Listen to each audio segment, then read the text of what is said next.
లసిత్ మలింగా లాంటి దిగ్గజ బౌలర్ ఒక భారతీయ కుర్రాడి దెబ్బకు బెంబేలెత్తిపోయాడు.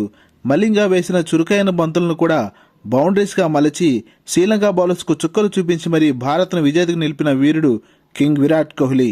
సిబి సిరీస్ 2012లో భాగంగా అప్పటికే 19 పాయింట్స్తో ఆస్ట్రేలియా ఫైనల్కు చేరుకుంది. కేవలం 10 పాయింట్స్తో ఉన్న ఇండియా తన ఆఖరి మ్యాచ్లో 15 పాయింట్స్తో ఉన్న శ్రీలంకతో మ్యాచ్కు సిద్ధమైంది. ఇండియా గనక శ్రీలంకతో బోనస్ పాయింట్తో విజయం సాధిస్తే 15 పాయింట్లు సాధించి ఫైనల్కు వెళ్లడానికి మెరుగైన అవకాశాలుంటాయి. మొదట బ్యాటింగ్ చేసిన శ్రీలంక 50 ఓవర్లకు 4 వికెట్లు కోల్పోయి 320 పరుగుల భారీ స్కోరు సాధించింది. తిలకరత్న దిల్షాన్ 160 పరుగులతో భారీ సెంచరీ సాధించాడు. కుమార సంగక్కర 87 బంతుల్లోనే 105 పరుగులతో ధనాధన్ ఇన్నింగ్స్ ఆడాడు.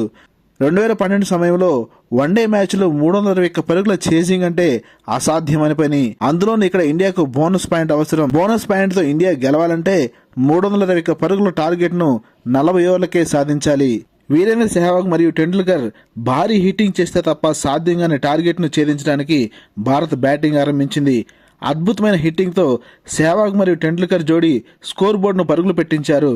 కానీ ఇద్దరు ఓపెనర్స్ 10 ఓవర్లలోపే పెవలియన్ చేరడం భారత్ తన ఆశలను దాదాపుగా వదిలివేసుకుంది.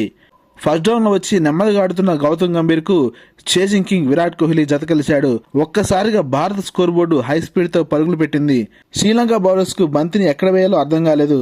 కోహ్లీ ప్రతి బంతిని బౌండరీకి పంపించడానికి శాయశక్తిలో పోరాడుతున్నాడు. అవతల ఎండ్లో గంభీర్ సింగిల్స్ తీస్తూ కోహ్లీకి స్ట్రైకింగ్ ఇస్తుంటే కోహ్లీ మాత్రం శ్రీలంక బౌలర్స్ పై కనికరం చూపించలేదు. 76 బంతుల్లోనే సెంచరీ సాధించిన కోహ్లీ ఆ తర్వాత తుఫాన్ స్పీడ్తో చెలరేగిపోయాడు. ఇన్నింగ్స్ 35వ ఓవర్ వేసిన శ్రీలంక యార్కర్ స్పెషలిస్ట్ మలింగా 6 బంతుల్లో 4 ఫోర్లు 1 సిక్సర్తో 24 పరుగులు ఇచ్చి కోహ్లీ బ్యాట్ స్పీడ్ను తట్టుకోలేకపోయాడు. 40 ఓవర్లకు కొట్టవలసిన 321 పరుగుల టార్గెట్ను కింగ్ కోహ్లీ దెబ్బకు 37 ఓవర్లోనే మంచులా కరిగిపోయింది. 86 బంతులాడిన కోహ్లీ 16 ఫోర్లు 2 సిక్సర్ల సహాయంతో అజేయంగా 133 పరుగులు సాధించి భారత్కు అపూర్వమైన విజయాన్ని అందించాడు. ఎవరి ఊహకు కూడా అందని రికార్డ్స్ కోహ్లీ సొంతమయ్యాయి. 7.4 ఓవర్లు వేసిన మలింగా 96 పరుగులు సమర్పించుకున్నాడు. మ్యాచ్ అనంతరం శ్రీలంక కెప్టెన్ మహిళా జయవర్ధనే మాట్లాడుతూ కోహ్లీ ఇలాంటి బ్యాటింగ్ ఆడితే మ్యాచ్ వదిలేసుకోవడం తప్ప మేమేం చేయలేమని వ్యాఖ్యానించాడు. రన్ మెషిన్ కోహ్లీ లాంటి మరో క్రికెటర్ ఇండియన్ టీంలో ఉండాలని ఆశిద్దాం. ఈ వీడియోను లైక్ చేసి ఈ ఛానల్ సబ్స్క్రైబ్ చేస్తారని ఆశిస్తున్నాం. Thank you for watching.